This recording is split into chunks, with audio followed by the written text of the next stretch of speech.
Hello. This is another review from Gamers Vengeance. Today we're going to be doing Ninja Gaiden 2, probably one of the most frustrating games I've ever played in my life. Thank God we have Jorge, the Master Ninja, with us today. And we have some guest reviewers here today. Jorge, why don't you introduce yourselves? I'm Jorge Ramirez, and You gotta speak up, man. I'm Jorge Ramirez, and this is a review on Ninja Gaiden 2, the hardest game by far I've ever played in my life.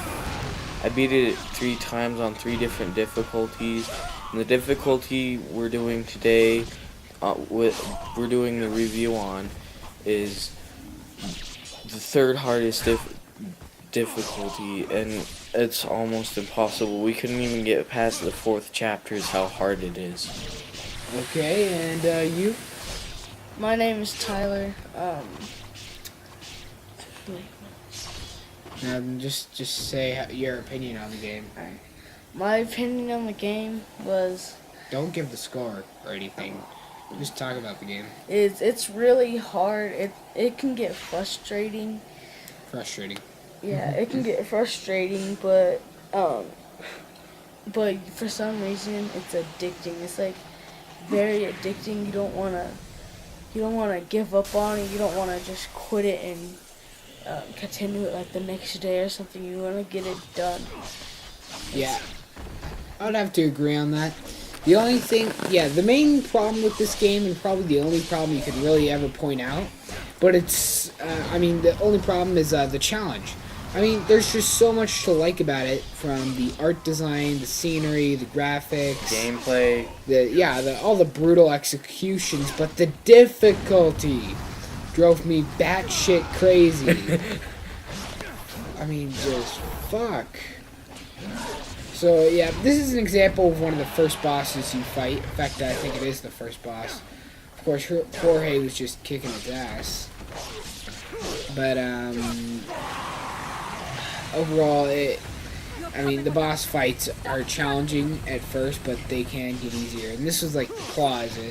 Any thoughts on those claws, guys? The claws aren't my favorite weapon. My favorite weapon, other than the What's that called? The lunar staff? the Eclipse Scythe, is the sword, and the only reason I like the sword the best is because when you upgrade it, it slices faster and it cuts limbs. It cuts more limbs, and it can cut heads off in one swing.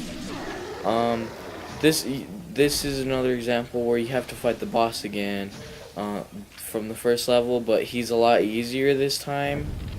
In level 2, this is Genshin. He's by far one of the hardest bosses in the whole game. You have to fight him 3 times.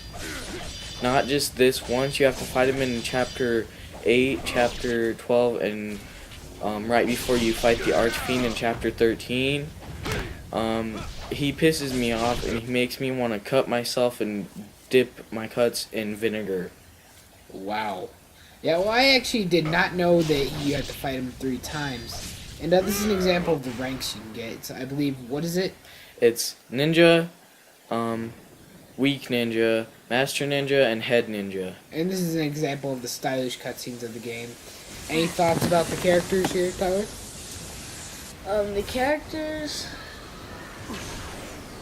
not really. I'd just say, Well, there's basically only one. yeah, it's just one character. It's not like you can pick your own character. No, I mean just the characters that you see in the game. Like, the enemies, the bosses, any ones in particular that are especially awesome. The main character. Okay, Ryu. Ryu's the only awesome character, guys? I do not think that. I think that we didn't get to this part, but I think the 3rd boss. No wait, yeah, we got to this part. The 3rd boss in the subway station. He's extremely hard, but he also looks really cool. He's like a metal robot snake. Another Yes. boss that's extremely awesome is Wolf. You fight him in the 5th chapter. He's a half werewolf, half spider, half crazy bitch, psycho demon dog that has the Eclipse Scythe. And when you beat him, you get the Eclipse Scythe, which is my favorite weapon. It's the strongest weapon you can get. And that's pretty much all the views I have on the characters. These purple guys right here, though, they're the less fiends. They're not as strong as the greater fiends, which is Axel, Wolf. The Archfiend is the greatest of all of them. He's the main boss. You fight him at the end. No, we weren't playing the purple ninjas here. And that's all my views on the characters. Tyler actually has an opinion on one of the characters. Alright, we said this earlier. If you can't really beat the purple ninjas that pop up, like And real quick, may I interrupt you? This is that boss that Jorge was talking about, Snake guy in the subway, and we beat him after like how many tries was it? 4? Yeah. 3 or 4? We broke your record for tries to beat him, and not to mention it was on a harder difficulty than you had previously done. So anyway, continue. Alright, but as I was saying, if you can't really beat the purple ninjas that kind of disappear and then pop up on you, And shoot fire. then you can't really. What would really make you think you could fight anyone else? Because those are probably one of the easiest ninjas, because once they come up on you, all you have to do is really just keep swinging and they can't disappear again.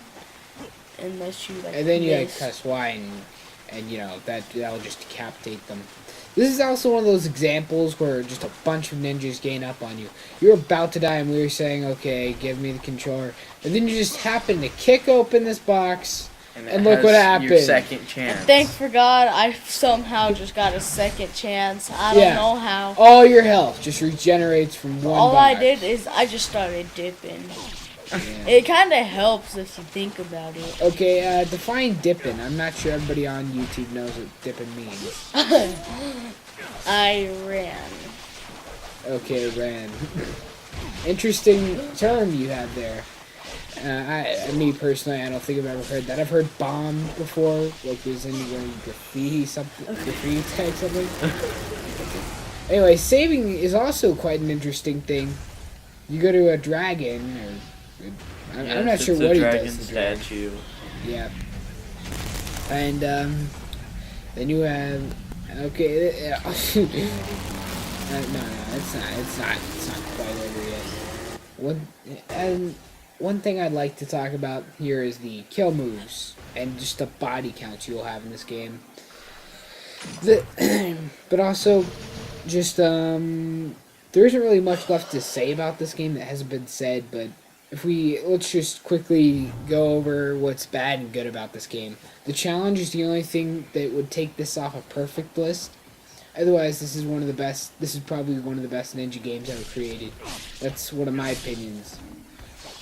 Because I mean, just the variety of weapons and the variety of kill moves is just amazing. I loved this clip that we did right here. Is this the part where you like blew the ninja's brain out? I think this is. Oh yeah. Also, one complaint about the bow is I don't get what the point is of the aiming. If you can, I mean, there's a few times where it's required, but for the most part, you can just press B and shoot them. And I think we are gonna have to give our scores here. Jorge. I give it a 9, just because of the level of difficulty it has. Overall, it's a great game. And yeah, hold on, we gotta add it in. Alright, my opinion is basically what Jorge said. I'd probably give it a 9 because they tried to take this game too far. And with a challenge. Yeah. I'd give this game an 8.9. It could have been a perfect game on my list, one of the only perfect games. Seems like a weird thing, but yeah, it's just an 8.9 because of the challenge. Okay, so I think we're done here, and do not forget to subscribe.